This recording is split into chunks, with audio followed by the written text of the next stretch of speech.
목가구를 제작하는 박명배 소목장.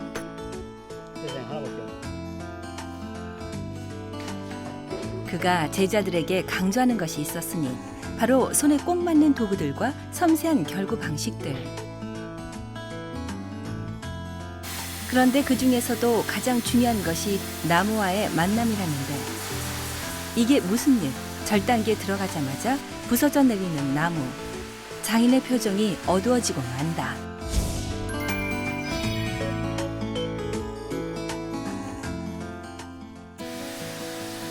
좋은 전통 가구를 만들기 위해 무엇보다 나무가 가장 중요하다는 것은 자명한 사실을. 그러나 좋은 나무를 고르는 것에는 늘 마주하는 한계가 있다. 소목장들이 일생을 통해서 나무를 수백 번 사는 건 아니고 몇십 번 사는 경우가 있는데, 그때마다 좋은 나무가 만나서 이렇게 좋은 결과를 내야 되는데 그렇지 못한 경우가 많이 있어요. 바로 치명적인 한계. 나무는 켜봐야 알기 때문이다.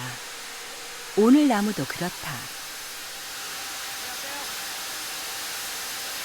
많이 나오셨으면 좋겠는데 근데 많이 나올 수가 있잖아요. 좋은 나무를 만난다는 것은 운명의 배필을 만나는 것보다 더 어려운 것이 실상. 5, 6년 정도 지금 저도 계속 나무를 봤는데, 그중에 오늘 저기 나무가 그 색깔이 노릇하고 이쁘던데, 그 나무가 그러면 좀 웃어야 되는 거 아니야? 오전에 나무를 켠 성과는 썩 좋지 못했다. 하지만 오후에는 꼭 마음에 드는 나무를 만나리라 희망을 걸어보는 장인. 다시 본격적인 나무 켜기 작업이 시작됐다.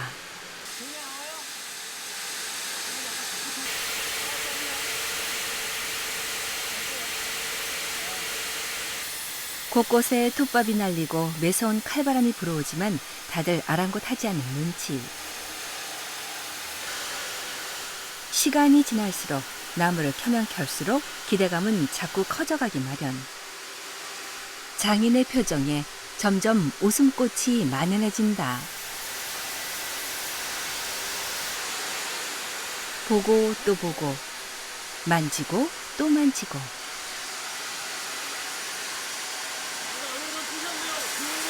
네, 이거 괜찮은데요. 그렇게 쓸만한 것도 한 장씩 나와야지. 나무를 켤수록 세월을 견딘 흔적이 켜켜이 쌓인 꽤나 좋은 나무들이 나오고 있는 중. 작업 막바지에 이르자 이제는 아예 한박 웃음을 짓고 만다. 나무를 사면서 100% 만족이란 있을 수 없고요. 한 토막을 사서 켜도 반쪽은 좋고 반쪽은 나쁜 경우가 많거든요. 그래서 오늘 같은 경우에는 뭐 양쪽의 경우는 다 좋았고, 윗동이냐 아랫동이냐, 윗동 나무는 좋았고 아랫동 나무는 좀 썩은 부분이 많아서 안 좋았고. 무려 5톤의 나무를 작업했지만 상품으로 만들 수 있는 건 겨우 30% 정도. 그래도 나쁘지 않은 수확이다. 하지만 나무를 켠다고 작업이 끝나는 건 아니다. 나무를 건조하는 곳이에요. 건조장. 여기에서 한 3년쯤 말리고 다시 실내로 들어가서 다시 2년간을 말려서 그 재료를 가지고 가구를 만드는 겁니다. 그래서 왜 실외에서 3년이고 실내에서 2년이냐. 그래서 우리나라는 겨울에는 건조하고 여름에는 고온 다습하기 때문에 나무가 늘고 줄어요. 늘고 주는 과정에서 보면은 다 휩니다. 이걸 펼 수는 없으니 다 깎아서 평면으로 만들어서 가구를 만드는 거잖아요. 자, 그래. 어렵게 구한 나무를 곧바로 목가구로 만들 수 있는 것도 아니다. 가구가 될 수 있는 자격을 갖추는 데만도 무려 7년여의 긴 시간이 필요하다. 나무는 뭐 잘 못 사나? 이거는 금년에 켜놓은 나무. 이거는 한 15년 된 나무. 최소 실외에서 5년, 실내에서 2년 정도 말린 후에야 가구를 만들 수 있다. 기본적으로 한 20년 이상 된 나무죠. 자연의 변화무쌍함을 잘 나타낸 나무를 찾기 위한 장인의 고민. 바로 나무와의 만남에서 그의 작품이 시작하기 때문이다. 그는 요즘도 틈이 날 때마다 작업을 하느라 때론 밤을 지새울 때가 많을 정도로 열성이란다. 그는 40여 년 동안 방황 한 번 하지 않고 이 길을 걸어왔다. 그만큼 재밌었단다. 저의 인척 형님이 이쪽 분야에 종사를 했었습니다. 그래서 그 형의 추천으로 당시 그 서라벌예대 공예과 교수님이었던 최회권 선생님 공방에 입문을 하게 됐던 거죠. 그 선생님 공방에서 여러 가지 일을 하면서 소목일을 하게 됐던 거죠. 이때 스케치나 데생 같은 미대 교육 과정을 자연스럽게 익히기 시작하면서 본격적으로 목공 작업을 배우게 됐는데 힘들고 어려운 일도 있었지만 적성에 꼭 맞아 늘 즐거운 마음으로 일할 수 있었다고. 2010년 그는 전통 목공예를 잇는 중요 무형문화재 제55호 소목장 기능 보유자가 됐다. 소목장으로 지내온 40여 년의 세월, 어깨가 빠질 듯이 대패질을 하며 전통 가구 만드는 법을 배웠다는 그. 하지만 지금도 자신의 일에 늘 고맙고 감사하다는 장인이다. 공방 한켠에는 장인의 작품들을 전시해둔 공간이 있다. 그가 하루에도 몇 번이고 다녀가는 곳이다. 갤러리지 갤러리.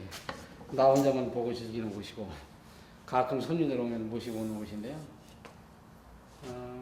자주 와서 봐야죠. 자주 와서 보고 내가 만든 결과물인데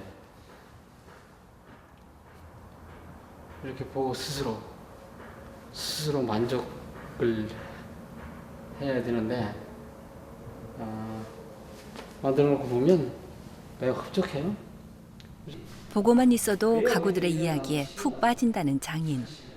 작품 하나 만드는데 나는 한 3년씩 걸린다고 얘기해요. 왜 3년이야?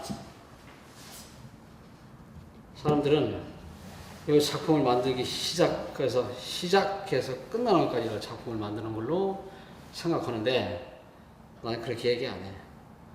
이거를 만들겠다고 생각할 때부터 이미 제작에 들어간 거예요.